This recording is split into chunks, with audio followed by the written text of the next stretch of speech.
Hello, ladies and gentlemen. Welcome back to Empower Multimedia. I'm here with you on this video about how to make some money off of Offerup. I'm about to bring you some gas right now. So this video is going to be this video is going to be similar to the Craigslist one, where Offerup is a website where you can buy and sell, or even potentially trade, like it says right here, products. Or I actually seen some people even go ways of selling services on here, or even like renting houses, apartments, things like that. So it's a nice way to potentially come up with some money. But the way that I'm proposing is similar to the Gary V method. Is once you go on Offerup, you go on, like it says here, you type in free stuff, and you're gonna see a lot of inventory that people are just giving away, and especially when it comes to furniture like this one. This doesn't look like a terrible piece. If you can get furniture that's free and eventually flip it, either one of two ways: flip it the way it is if it's in some decent condition or pretty good condition, or restore it by like repainting it and doing all that. You can make some good money off of it. And I know some people that do this and make easily $4,000 or $5,000, and on the upper ends of like $8,000, $9,000, $10,000 just from flipping furniture. Now, what you may know is, like, sometimes you might find jewelry, which is very unlikely sometimes. But the reason that people do this is typically if they're moving and they have a lot of the stuff that they think are valuable, and they just don't have enough space, so they're just leaving some of the things they don't think are valuable. But I've seen things like fridges,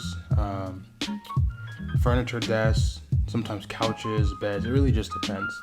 But if you can, hustle, this is like a hustles type of mentality. If you can hustle and really find some like elite deals on here that are free, or at the very least, very low cost, and you think they're valuable and people would want them, it's a great way to flip. Now, typically, what I recommend, but you can do what you want, I try to do local pickup only, just because I do know at times people do get scammed on Offerup.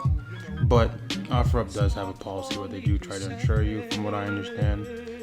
But if you were to sell, try to do local pickups or meet up somewhere, or whichever is comfortable for you.